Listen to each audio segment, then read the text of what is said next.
जय हिंद दोस्तों, आज हम लोग जानेंगे तारा के बारे में कि तारा होता क्या है और तारा बनता कैसे है और उसका जो जीवन है लास्ट खत्म कैसे होता है।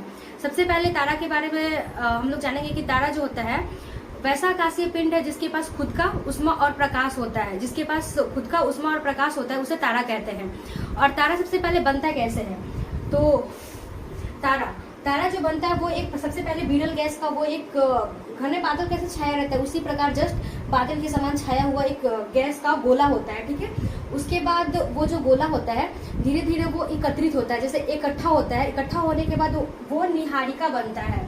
जब इकट्ठा हो जाता है तो उसे निहारिका बोलते हैं। और निहारिका में जो होता है ना वो दहन की क्रिया के द्वारा, दहन की विधि या क्रिया के द्वारा उसमें संलयन की क्रिया प्रारंभ हो जाता है। संलयन जब होता है वो उसमें हाइड्रोजन और हीलियम का संलयन होता है। किस चीज का संलयन होता है?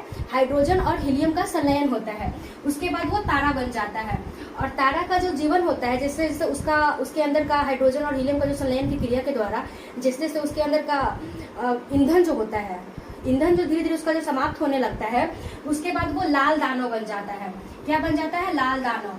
और लाल दानव जो होता है ना वो तारा से थोड़ा बड़ा हो जाता है। क्या होता है? थोड़ा बड़ा हो जाता है। और उसमें ईंधन समाप्त तो नहीं होता लेकिन समाप्त होने का प्रक्रिया उसमें जारी हो जाता है। पूरी अच्छे तरीके से प्रक्रिया जारी हो जाता है। और अगर फिर उसके बाद उसका जो होता है प्रक्रिया सेकेंड, जिससे अब सूर्य से जो तारा सूर्य से 1.4 गुना, कितना? 1.44 गुना जो छोटा होता है वो जो होता है वो श्वेत वामन बन जाता है। क्या बनता है? श्वेत वामन। और श्वेत वामन में 95% ईंधन समाप्त हो गया होता है। कितना परसेंट? 95% ईंधन उसमें समाप्त हो गया होता है। उसके बाद उसके बाद जो श्वेत वामन होता है वो काला वामन बन जाता है। क्या बनता है? काला वामन। और काला वामन में 100%, कितना परसेंट? 100% ईंधन उसमें समाप्त हो गया होता है। और जो तारा 1.44 गुना सूर्य से बड़ा होता है, किससे? सूर्य से।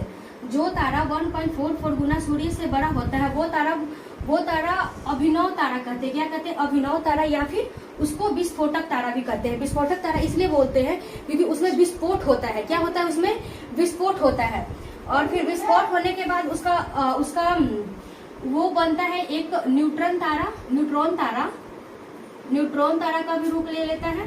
उसके बाद या तो फिर वो ब्लैक होल बनता है, ब्लैक होल भी बनता है। ब्लैक होल सबसे लास्ट प्रोसेसिंग होता है। इसके बाद ब्लैक होल भी बनता है या फिर न्यूट्रॉन तारा भी बनता है। और न्यूट्रॉन तारा में जब इसका घनत्व बहुत ज्यादा उच्च हो जाता है और इसका आकार जो होता है वो छोटा हो जाता है। क्या होता है? आकार उसका छोटा हो जाता है। उसके बाद जो न्यूट्रॉन तारा में जब फिर से विस्फोट होता है तो वो पल्सर या फिर क्वेसर तारा, कौन सा? पल्सर या फिर क्वेसर तारा बन जाता है। और क्वेसर तारा जो होता है उसका अंतिम अवस्था होता है। और ये जो होता है पल्सर तारा वो चमकता और बुझता रहता है। क्या होता है? चमकता और बुझता रहता है पल्सर तारा। और इसका जो विद्युत चुम्बकीय तरंग है इसमें ना विद्युत चुम्बकीय तरंग बहुत मात्रा में निकलता है।